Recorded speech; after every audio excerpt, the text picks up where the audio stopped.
Welcome to our program on Kardec Radio. Good evening. Welcome back, dear friends. My name is Teresa Castro, and I am the host for the Sunday 6 p.m. prayer. Thank you so much for joining me. It's always a pleasure to be here. Always such a good time to pray. Today, before our prayer, our short message will come out of this book, which is entitled The Consoler. And it is a book dictated by Emmanuel, the Spirit Emmanuel, and is psychographed by Chico Xavier. Now, this book was psychographed in 1941. However, it was only recently translated into English last year, as a matter of fact, 2024.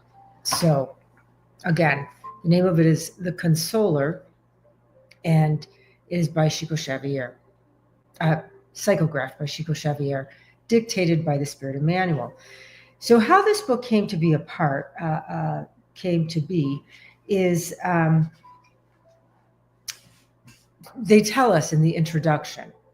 So they say that during a meeting held on October 31st, 1939, at the Luis Gonzaga Spiritist Group in Pedro Leopoldo. So this is a Spiritist center in Brazil. And apparently at one of their meetings, a friend from the spiritual realm suggested that our group members discuss Spiritist topics with the Spirit Emmanuel to expand the scope of our knowledge. And so they are in contact with Emmanuel. Emmanuel agrees, and he gives them some guidelines. And right away, he's quick to tell them that, there won't be sometimes complete answers to the questions, and he won't even be able to answer some of the questions. And we know why, because, there needs to be the permission from divine providence. And in this time of our evolution, we cannot understand possibly all concepts in their entirety. I mean, he alludes to the fact that we don't even have the words. The spiritual realm was always a little bit ahead of Earth. And so we just don't even have the words yet for them to have that discussion with us. And so they tell us how this book develops. What they do is that all the members of their group, and so remember, this is the Luis Gonzaga Spiritist Group, as well as additional Spiritist friends from other communities, assisted in formulating the questionnaire. So what they did is they compiled a bunch of questions, and under the guidance of Emmanuel, he, gave them the guidelines, told them how to set it up. And so it's a bunch of questions that they direct toward Emmanuel. And the question in particular that we're going to focus on before our prayer is in part 2, chapter 5, and it's question number 240, where the group asks Emmanuel, is it possible to conceive happiness on earth? And Emmanuel responds, if all spirits carry an idea of happiness within them, it is a sign that such happiness exists and is waiting for every soul. Happiness, as envisioned by humans, cannot yet be achieved in this world. Let me say that again. Happiness, as envisioned by humans, cannot yet be achieved in this world.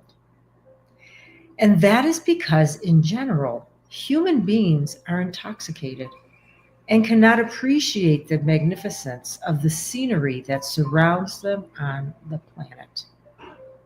However, it is worth noting that it is on earth that the individual builds the foundations of their true happiness through work and sacrifice on the path to the most sublime acquisitions for the divine world of their consciousness. Beautiful. So we might not think of this as too new of a message, or an answer, a response. We've known this to some degree if our eyes are open and our ears are open. In the Old Testament, Ecclesiastes, and I'm not sure I'm saying that word correctly, there's a section in the Old Testament where it is said happiness is not of this world. So this is very, very old information. And then again, when we go to the Gospel according to Spiritism, in chapter 5, Blessed are the afflicted, item 20 to 23. This is the Spirit teachings. We hear from the Spirit Fenelon as well as Cardinal Marlowe. And what they tell us that, the ephemeral conditions, these conditions that are temporary, and we know them as health, wealth, beauty, power, which we can understand as money, basically, that these things are temporary and they are not conditions that are needed to be met in order to experience happiness. On earth, we tend to go after those temporary characteristics because we look out there and we think, oh, well, that guy has a lot of money. Look how much power he has. He must be happy. Or look how beautiful they are. And oh, they're so young, and their health. So they remind us that these things are not conditions for happiness. And in fact, Fenelon goes on to say that happiness is on earth a relative truth. Happiness is a complete truth, but not something we can experience on earth. And why? Because we are in a world of trials and expiation, although we are transforming to a world of regeneration, which is a beautiful thing. But as a result of that, we are pretty dense, coarse, and heavy material. So we are where we're at in our evolution. However, Fenelon does give us hope. He says, but what we can experience, we really can experience this relative happiness on earth, and that is through a clear conscience, which results in peace of mind, which is, from my perspective, I agree with it. I'm feeling very content and totally at peace when I have a clear conscience. When we don't have a clear conscience, we're all aware of that, that just that little itch we can't get rid of. It's that little irritant that keeps, knocking on our door. So this idea of peace of mind, having a clear conscience, we can experience. If we go back to Emmanuel's response to the question, is it possible to conceive happiness on earth?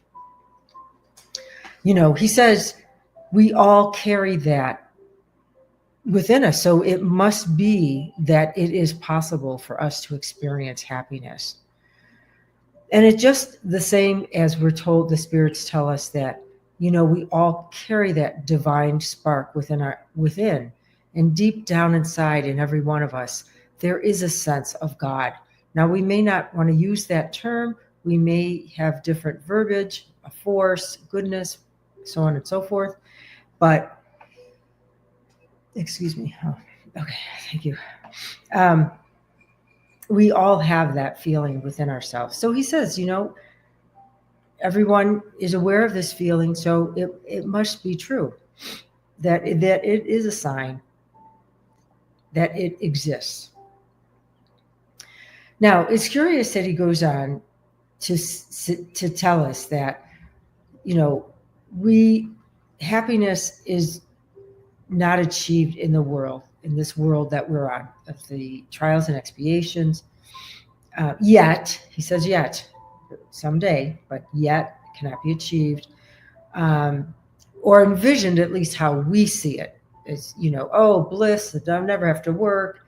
We kind of see it as idleness, right? We're sitting on the couch eating chocolates, watching soap operas. No, that's an exaggeration.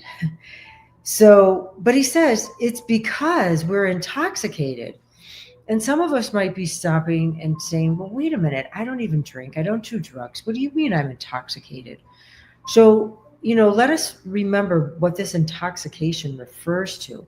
So it's the loss of control of our faculty or behavior due to external force. So, so it's beyond, it's not limited to drugs and alcohol. There could be sex, there could be porn, there can be selfishness, there can be, influence by the energies that surround us.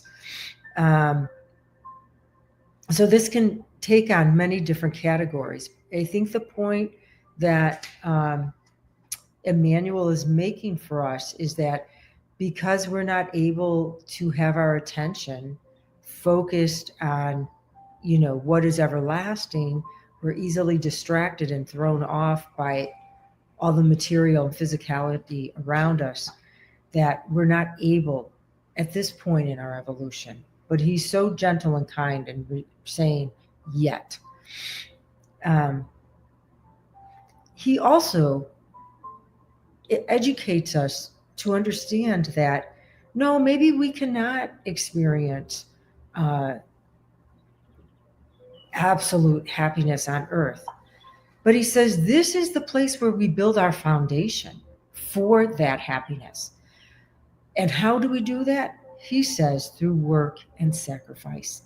And so, sometimes we have trouble with that word sacrifice because we see the dead animals and we just think this is, not for me, whatever. But as we come to understand, it's letting go of me, my, and mine and becoming more other-centered. So he's telling us as we do this, we become less selfish. And the Spirit's already told us in the Spirit's book that our greatest obstacle to our moral progress is pride and selfishness. So he says, as we work and become more selfless, we will, experience this sublime.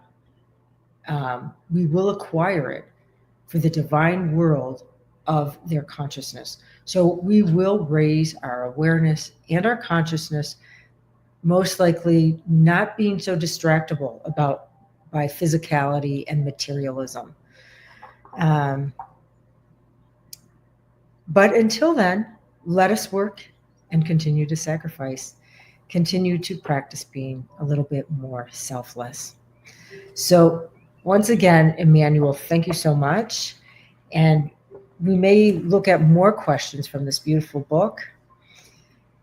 So today, I have a prayer that was psychographed by Carlos A. Pacelli, and it is dictated by Brother Joseph.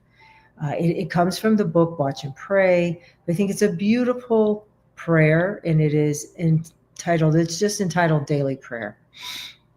So let us close our eyes, if we can safely do so, preparing ourselves, elevating our thoughts, relaxing the body, opening our hearts.